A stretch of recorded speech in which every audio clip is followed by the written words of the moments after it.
Hi everyone, it's me, Tim, and today I want to talk about what to do when time and budget are tight. In fact, this is an answer to Abraham Drinkin 2534 who asks or says, I would like to see you talk about the hierarchy of needs within development and what are some of the first things to go when time and budget get tight.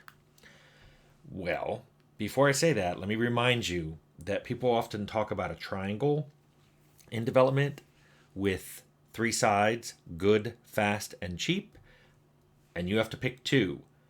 So if you pick fast and cheap, you're not going to get good.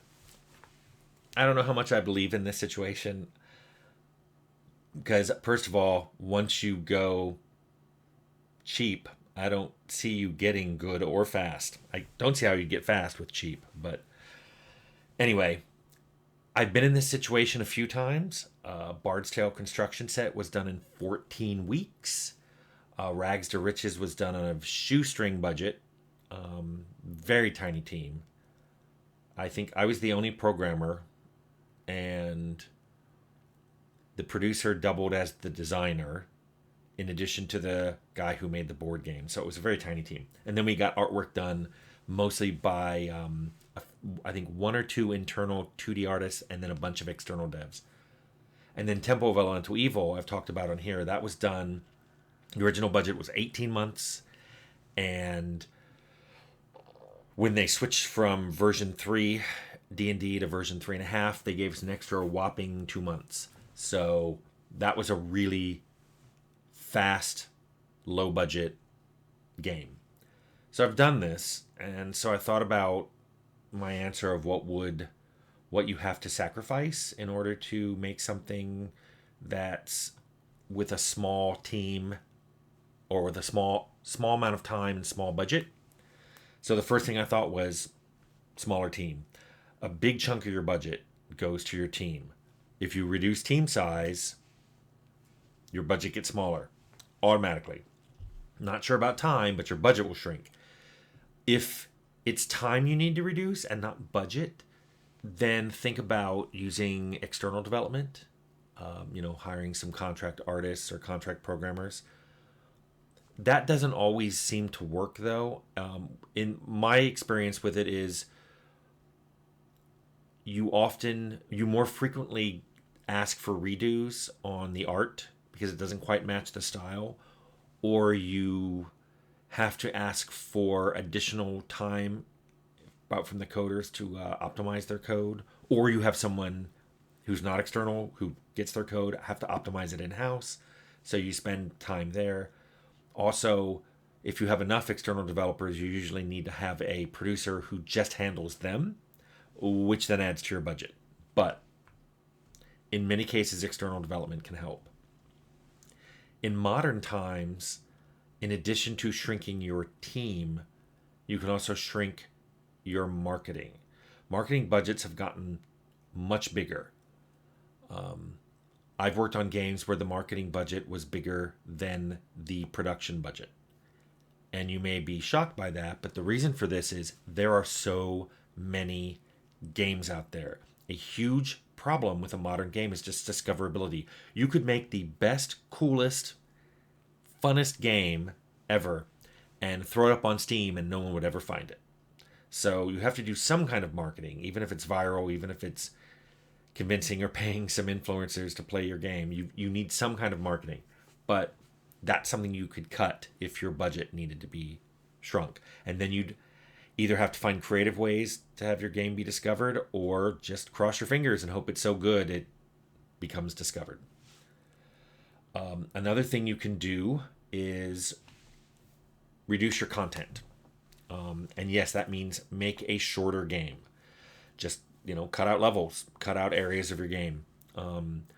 This will make your game have, be playable faster. But like I've said to teams I've worked with, if the biggest complaint people have about your game is they want more of your game, well, if you have to pick one complaint to have, that's the one I want to have. Gee, I wish there was more of this. So if you make a shorter game, you have fewer areas, which is less level design work, which is a lot of time. You can have fewer NPCs with all the things that are associated with NPCs, inventories, balancing, voiceover, dialogue, just everything. You can also get away with less art. If you have fewer areas, then in the areas you do have, cohesive art like reusing trees and shrubs and ground and just and basically art. It makes sense because you're trying to make an area that looks like it's cohesive. If you have a lot of areas though that just look like the first area, people will notice that. So you can get, if you reduce the content in your game, you can get away with less art.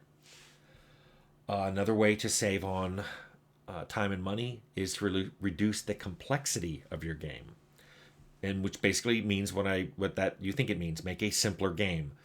Give the player fewer options. There's fewer character builds. There's fewer armor, weapons.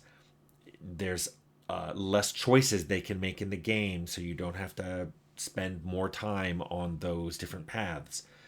Like I mentioned with weapons and armor, make a lot less art variation, not just for the player, but an enemy type. Reuse them. If humans are the best because you can usually give them an animation of shooting a weapon and then put different weapons in their hand, and you can get your variation that way.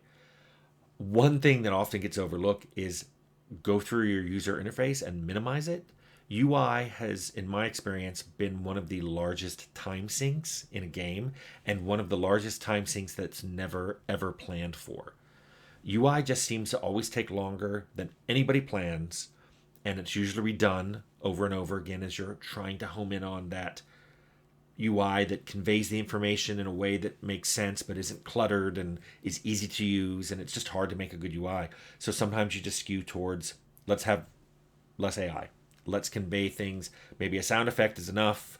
I don't need an icon. I don't need a pop-up. And you move on from that. You can also try shifting to a simpler genre. RPGs, and I've maintained this, and it's not a, well, it's what I make, so it's more complicated, but RPGs tend to have everything in it. There's exploration, there's dialogue, there's combat. You can always lean in and make an easier game that doesn't have one of those. Adventure games often don't have combat. FPS games often don't have dialogue. So not only does that make the game simpler in the sense of there's content you don't need to make, again, that's team members you don't need to have. I don't need a narrative designer if I'm running around as shooting zombies in the world.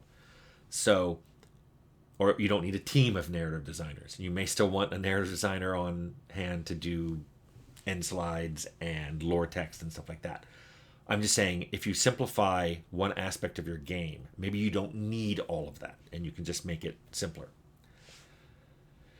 Kind of tangential to complexity is richness. You can make a less rich game, which I see is a little different than less complex.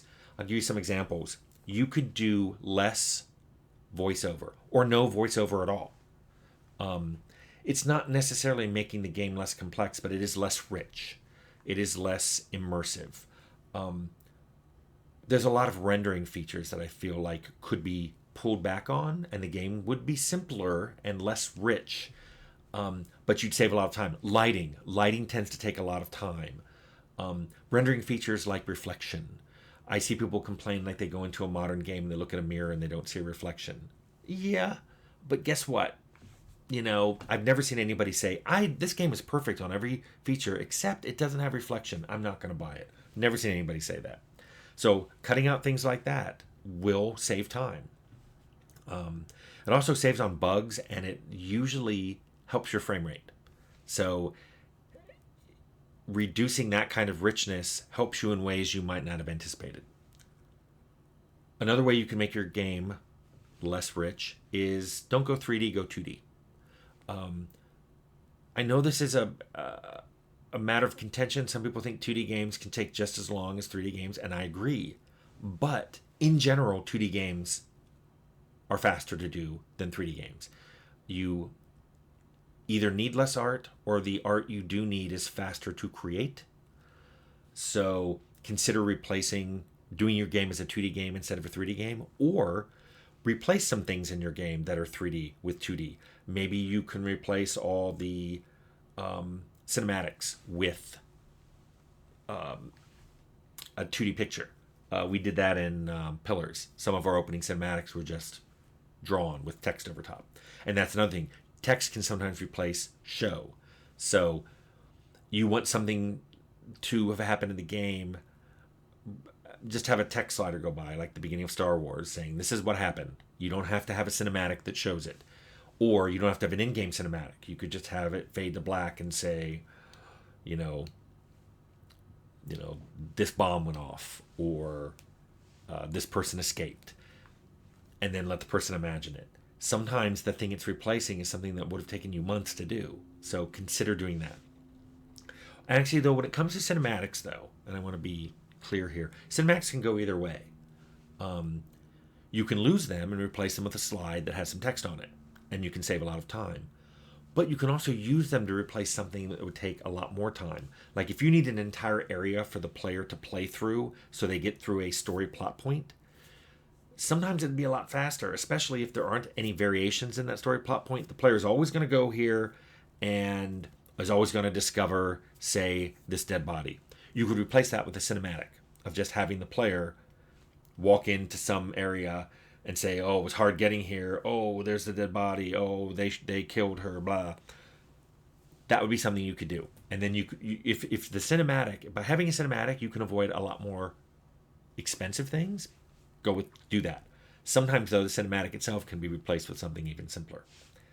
But ultimately, the best guide to how you will save time and budget is for you to understand what you're trying to make and also what your strengths are. What do you bring to the table?